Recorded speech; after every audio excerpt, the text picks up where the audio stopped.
Iran ವಿರುದ್ಧದ ಯುದ್ಧದಲ್ಲಿ ಅಮೆರಿಕಾಗೆ shock ಒಂದು ಎದುರಾಗಿದೆ. ಅಮೆರಿಕದ ಇಂಧನ ತುಂಬುವ ವಿಮಾನ ಪತನವಾಗಿದೆ.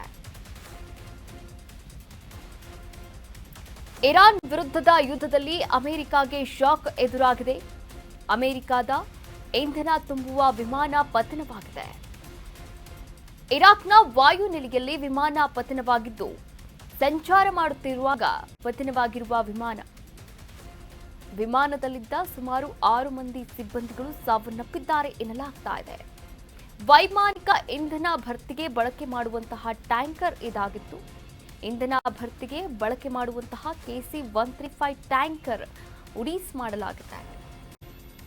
ಇರಾನ್ ವಿರುದ್ಧದ ಯುದ್ಧದಲ್ಲಿ ಅಮೆರಿಕಾಗೆ ಶಾಕ್ ಎದುರಾಗಿರುವಂಥದ್ದು. ನೀವು ಕೂಡ ದೃಶ್ಯಾವಳಿಗಳಲ್ಲಿ ಗಮನಿಸಬಹುದಾಗಿದೆ. ಅಮೆರಿಕದ ಇಂಧನ ತುಂಬುವಂತಹ ವಿಮಾನವನ್ನೇ ಪತನ ಮಾಡಲಾಗಿರುವಂಥದ್ದು ಇರಾಕ್ನ ವಾಯುನೆಲೆಯಲ್ಲಿ ವಿಮಾನ ಪತನ ಮಾಡಲಾಗಿದೆ. ಇನ್ನು ಸಂಚರಿಸುತ್ತಿದ್ದಾಗ ವಿಮಾನ ಪತನವಾಗಿರುವಂತಹ ಮಾಹಿತಿ ಕೂಡ ಲಭ್ಯವಾಗಿದೆ. ವೈಮಾನಿಕ ಇಂಧನ ಭರ್ತಿಗೆ ಬಳಕೆ ಮಾಡುವಂತಹ ಟ್ಯಾಂಕರ್ KC-135 ಟ್ಯಾಂಕರ್ ಉಡೀಸ್ ಮಾಡಲಾಗಿರುವಂಥದ್ದು.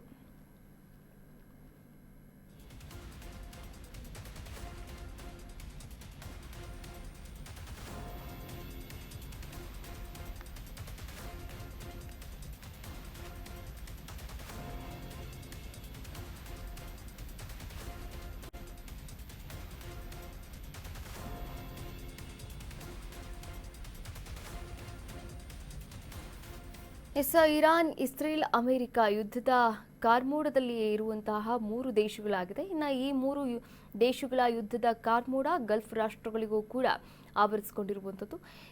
ಗಲ್ಫ್ ರಾಷ್ಟ್ರಗಳಲ್ಲೂ ಕೂಡ ಸಾಕಷ್ಟು ಬಿಕ್ಕಟ್ಟನ್ನು ನಾವು ಎದುರಿಸ್ತಾ ಇದ್ದೇವೆ. ಅದರ ಒಂದು ಯುದ್ಧದ ಬಿಸಿ ಏನಿದೆ ಭಾರತದಲ್ಲೂ ಕೂಡ ತಟ್ಟಿರುವಂಥದ್ದು. ಇದೀಗ ನಾವೇನು ಗಮನಿಸ್ತಾ ಇದ್ದೀರಾ ನೀವೆಲ್ಲ ದೃಶ್ಯಾವಳಿಗಳಲ್ಲಿ, ಇದು ಅಮೆರಿಕದ ಇಂಧನ ತುಂಬುವಂತಹ ಒಂದು ವಿಮಾನದ ಟ್ಯಾಂಕರ್ KC-135 ಇದರ ಹೆಸರು. ಇದು ಸಂಚಾರ ಮಾಡ್ತಾ ಇರುವಾಗ ಪತನವಾಗಿರುವಂಥದ್ದು. ಪತನ ಮಾಡಿರುವಂತಹ ದೇಶ ಯಾವುದು ಅಂದರೆ ಇರಾನ್.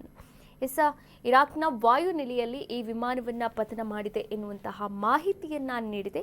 ಅಮೆರಿಕದ ವಿಮಾನವನ್ನ ವೈಮಾನಿಕ ಇಂಧನ ಭರ್ತಿಗೆ ಬಳಕೆ ಮಾಡುವಂತಹ ಟ್ಯಾಂಕರ್ ಇದಾಗಿತ್ತು.